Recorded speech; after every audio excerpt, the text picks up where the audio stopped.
Hello दोस्तों, नमस्कार। दोस्तों, रिसेंटली आपने जयपुर के अंदर जेडीए की दो बड़ी कार्रवाई जो है वो आपने देखी होंगी। सोशल मीडिया में आपने काफ़ी सारी वीडियोस रील्स वगैरह आपने देखी होंगी। ये दो बड़ी जो कार्रवाई जेडीए की ओर की गई थी वो की गई है। एक तो श्री राम विहार कॉलोनी जो कि अपनी बीटू बाईपास पर रहने वाली है, और दूसरी जो बड़ी कार्रवाई जेडीए की ओर से देखी गई है वो देखी गई है अपने जगतपुरा के। जगतपुरा में जो जगतपुरा अपना फाटक है वहाँ से लेकर नंदपुरी जो अंडरपास है वहाँ।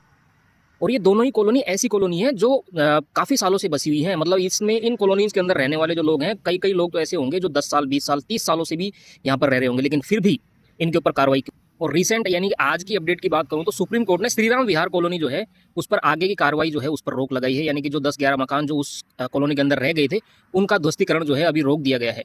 लेकिन फिर भी सवाल ये है कि क्या हमें ऐसी कॉलोनी जो अवैध बताकर जेडीए जो है वो उन पर कार्यवाही करता है उनमें हमें इन्वेस्ट करना चाहिए, या फिर रेजिडेंस के लिए हमें वहाँ पर प्रॉपर्टी जो है उसमें पैसा लगाना चाहिए। तो मेरा तो ये मानना है कि हमें कभी भी ऐसी किसी भी जो जेडीए से अप्रूव्ड नहीं है या फिर लीगली जो है वो क्लियर टाइटल की नहीं है ऐसी प्रॉपर्टी के अंदर इन्वेस्ट करने से हमें बचना चाहिए।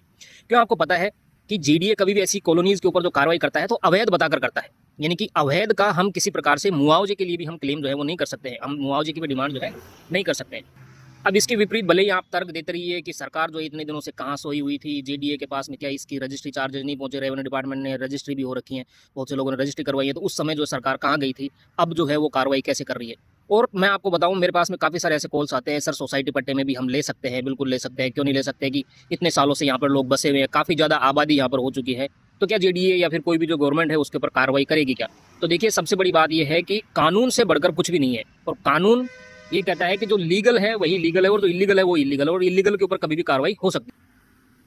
तो मैं तो आप लोगों को यही राय देना चाहूँगा कि भले ही आप अपने बजट के अंदर थोड़ा बहुत आप कॉम्प्रोमाइज़ कर लें, या फिर आप थोड़ी बहुत लोकेशन से कॉम्प्रोमाइज़ कर सकते हैं, लेकिन लीगलिटी से आप कभी भी कॉम्प्रोमाइज़ नहीं करें।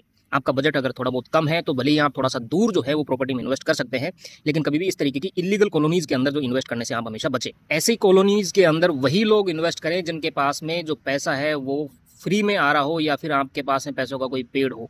आप भी मानते हो कि चाहे आप हो या मैं हूँ या फिर कोई भी और हो, सबका जो पैसा है वो मेहनत से कमाया हुआ है, और मेहनत का कमाया हुआ पैसा जो है एक सेफ लोकेशन पर लीगल चीज़ के अंदर जाना चाहिए। और इसी के साथ आज का ज्ञान यहीं समाप्त होता है। Thank you.